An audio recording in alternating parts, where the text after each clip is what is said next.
Eu acho que eu posso arriscar uma afirmação aqui sem medo de errar. Todo amante de road trip, ou seja, de viagens de carro, já pensou ao menos uma vez num roteiro pela Alemanha. E é fácil da gente entender o porquê.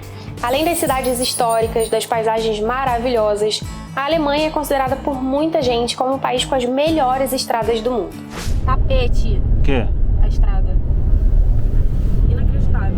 Mas para fazer uma viagem gostosa, tranquila, segura, livre de perrengues, existem algumas coisas importantes que você precisa saber e fazer antes de sair dirigindo pelas estradas alemãs.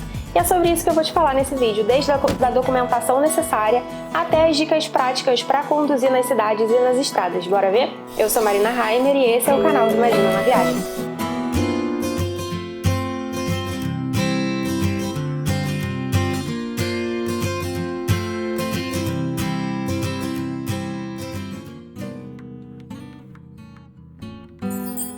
Bom, então vamos começar falando de documentação. Essa é uma parte essencial do planejamento de quem quer fazer uma viagem de carro, porque a falta de documentos pode até inviabilizar a viagem. Anota aí, você só vai precisar de 2 documentos, a CNH e a PID, que é a Permissão Internacional para Dirigir, e basicamente é como uma tradução da sua CNH. Se você ainda não sabe o que é a PID, eu já tenho um vídeo aqui no canal onde eu falo mais sobre isso, o que é, como emitir, todos esses detalhes práticos, e eu vou deixar o link na descrição aqui do vídeo. Marina, precisa mesmo da PID? Precisa sim. Na prática, talvez você não use, já que muitas locadoras não exigem a PID na hora do aluguel, mas algumas outras podem pedir e aí se você não tiver vai ser um problemão. Além disso, no caso de um acidente ou se a polícia te parar na estrada, é esse documento que eles vão pedir para ver. Então eu sempre digo que na dúvida a melhor coisa que você faz é ter e levar. A emissão é muito fácil e é muito melhor a gente prevenir do que remediar, né?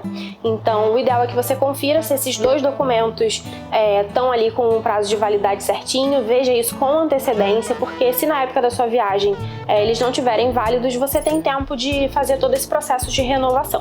Esses são os 2 documentos necessários especificamente para a questão do carro. Mas lembra que você vai fazer uma viagem para a Alemanha, então você ainda vai precisar de outros documentos que são exigidos por lá na hora que você chega e na hora que você desembarca.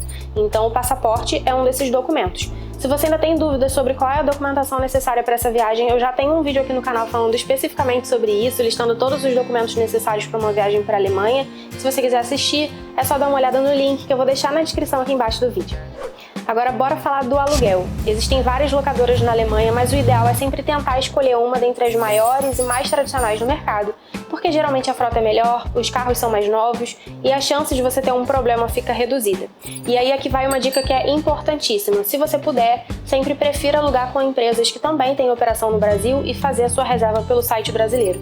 Assim, se você tiver algum problema durante a sua viagem, fica muito mais fácil de você depois correr atrás dos seus direitos aqui no Brasil. Dica de quem está passando por isso agora. Outra coisa importante é reservar com antecedência e preferencialmente com cancelamento grátis. Assim fica mais fácil de você conseguir um carro na categoria que você quer e com um preço legal, e o cancelamento grátis tem 2 vantagens. A primeira é que se você precisar adiar ou cancelar a sua viagem, não tem problema, você não vai perder dinheiro.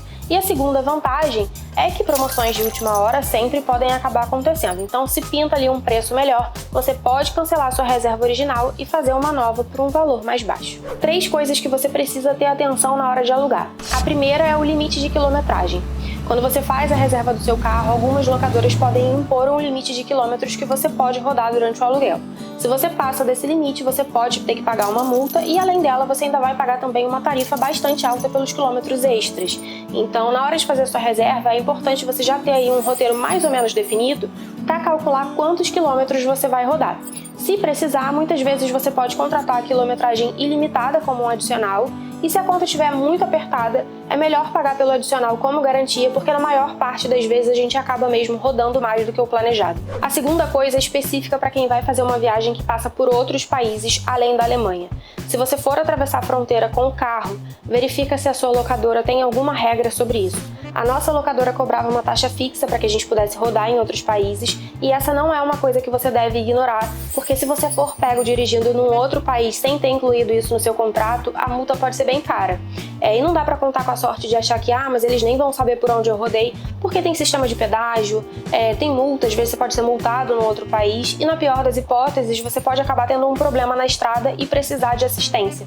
A gente, por exemplo, alugou o carro na Alemanha, precisou de assistência na França e se isso não tivesse incluído ali no nosso aluguel, olha o problema que a gente ia ter. E a terceira coisa é para quem viaja no inverno. Os pneus de inverno são obrigatórios na Alemanha nessa época. Não existe uma data certinha para isso, não é exatamente quando começa e termina o inverno que essa exigência vale, mas sempre que tem condições de inverno na pista, ou seja, sempre que tem gelo ou neve. Então eles geralmente costumam usar esses pneus entre outubro e abril.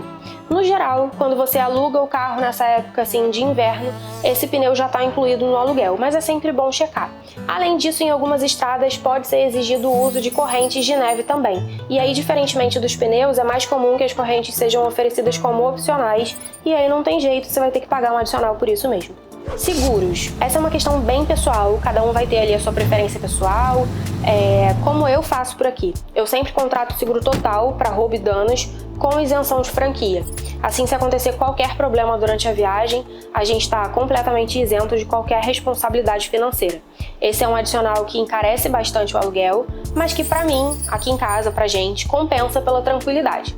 Um outro seguro que eu não abro mão é o seguro para terceiros, que basicamente ele vai te proteger da responsabilidade financeira quando você bate no carro de uma outra pessoa, por exemplo. Então, o custo do conserto desse carro e tal, ele fica coberto dentro dos limites desse seguro. Mas, como eu falei, essa é uma questão que é bastante pessoal. O importante é você procurar entender quais são os seguros que são oferecidos, o que está incluído em cada um deles, para não ficar no escuro, saber exatamente o que você está contratando, o que você está abrindo mão. Eu já vou te falar sobre custos, quanto custa um aluguel de carro na Alemanha, mas antes, se você está curtindo esse vídeo, já aproveita agora para deixar o seu like, ele é super importante para o canal. E se você está chegando por aqui agora e ainda não conhece o canal do Imagina na Viagem, aqui a gente tem vídeos semanais com dicas de viagem, planejamento, roteiros e inspirações de destinos para as suas férias. Então, se você gosta desse tema, se você gosta de vídeos sobre viagens aqui no YouTube, se inscreve e ativa as notificações para não perder os próximos. E por último, uma outra forma de contribuir com o projeto do Imagina na Viagem é compartilhando os nossos vídeos com seus amigos e seus familiares. Assim você ajuda o canal a continuar crescendo e possibilita que a gente siga sempre por aqui, produzindo conteúdo gratuito e de qualidade sobre viagens. Então chama todo mundo e bora viajar junto! Valores. Quanto custa um aluguel na Alemanha? Isso vai depender de vários fatores, depende da locadora, da categoria do carro, seguro, opcionais, promoções. No meu caso, a gente alugou sem promoção, a gente pegou um Audi Q2 automático com seguro completo, isenção de franquia, autorização para dirigir no exterior, condutor adicional e quilometragem ilimitada. A gente pagou mais ou menos 1.015 euros nesse aluguel de 14 dias. Agora, antes de falar de condução, limites de velocidade, sinais de trânsito e tal, eu acho importante a gente falar de planejamento de rotas. Eu uso muito o Google Maps para isso, tanto antes da viagem para planejar o roteiro, quanto durante a viagem, para evitar engarrafamentos, para encontrar postos de gasolina e centros de conveniência na estrada e também para achar estacionamentos nas cidades. Eu sempre pesquiso os estacionamentos mais próximos das atrações que a gente quer visitar e aí eu salvo como opções possíveis, porque isso facilita muito e poupa tempo, já que a gente não precisa ali ficar correndo atrás de um lugar para deixar o carro. Mas é importante sempre dar uma olhada nas avaliações de cada estacionamento para não cair em furada. Eu mesma cometi um deslize desse em Munique, acabei escolhendo ali um estacionamento caríssimo sem saber, porque eu não olhei as avaliações e eu me atentei só à localização. Então fica aí a dica. Para usar o Maps assim, não tem jeito, você vai precisar ter um pacote de internet ativo no seu celular.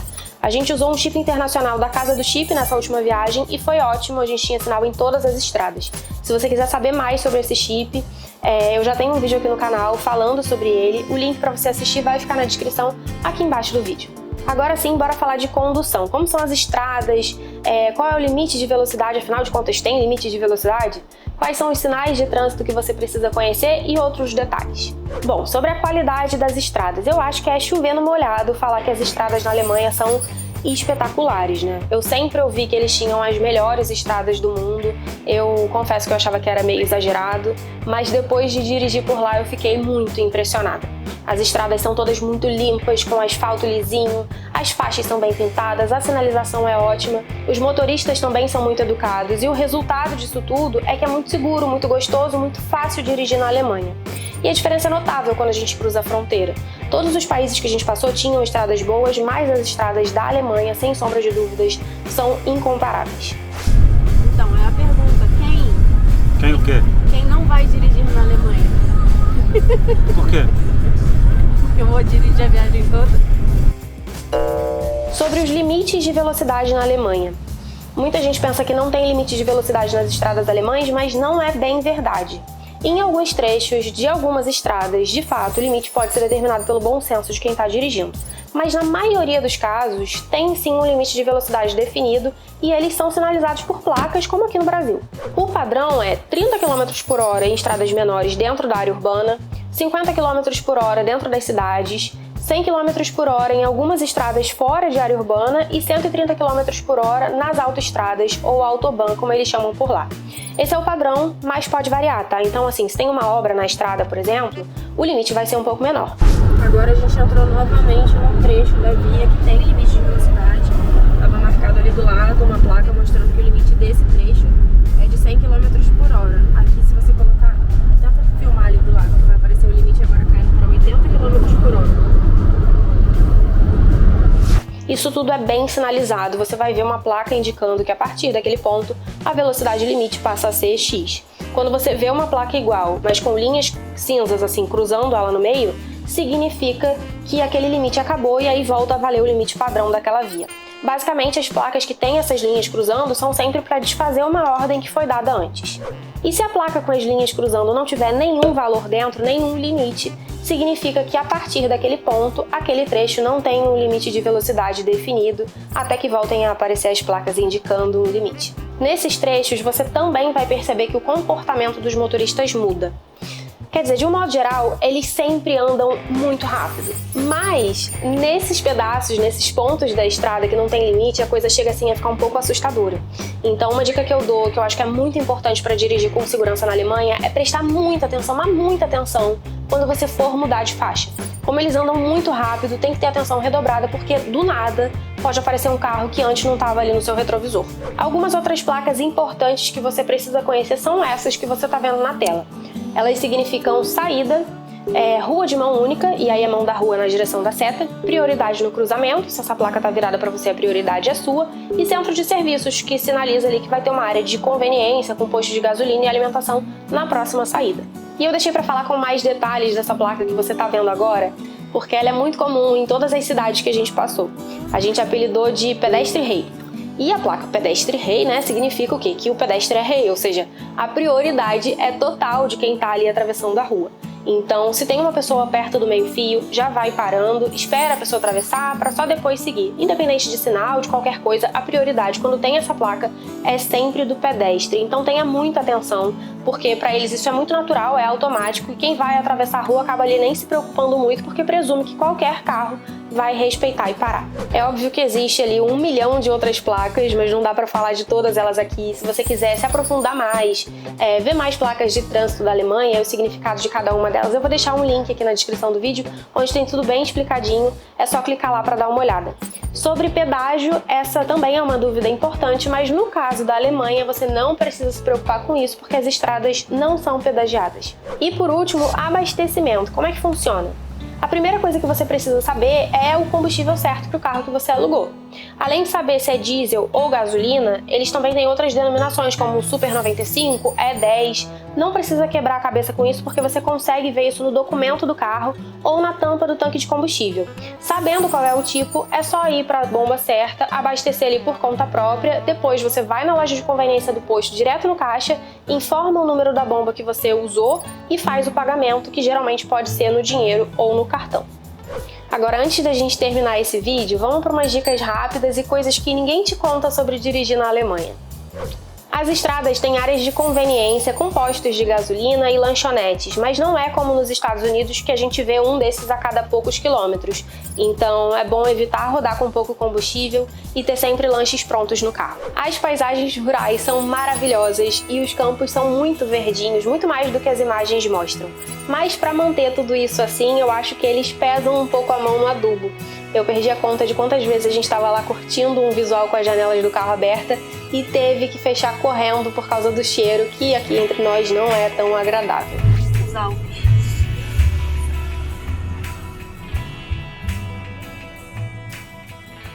Se você vai ficar perto da fronteira, vale a pena checar o preço do combustível no país vizinho. A gente viu muita diferença. O lugar mais caro na nossa viagem foi a França, seguida da Alemanha. Na Áustria o preço era melhor e, surpreendentemente, em Luxemburgo o preço era ótimo, foi o combustível mais barato da viagem. A pista da esquerda é só para ultrapassagem. Essa é uma regra que vale aqui no Brasil também, mas pelo menos aqui no Rio ninguém respeita. Lá na Alemanha a regra existe e 99,9% dos motoristas cumprem. E é isso. Eu ainda queria falar também sobre Rota Romântica e a Floresta Negra, que são duas opções de rotas maravilhosas para quem está de carro na Alemanha, mas como esse vídeo já está muito grande, eu vou deixar para falar sobre elas mais para frente em outra oportunidade. Então se você ainda não se inscreveu aqui no canal, se inscreve para não perder. E se você ainda tiver alguma dúvida sobre viajar de carro na Alemanha, pode mandar aqui nos comentários que eu tô sempre de olho tentando responder todo mundo. Na semana que vem eu tô de volta com mais papo de viagem, então um beijo e até a próxima!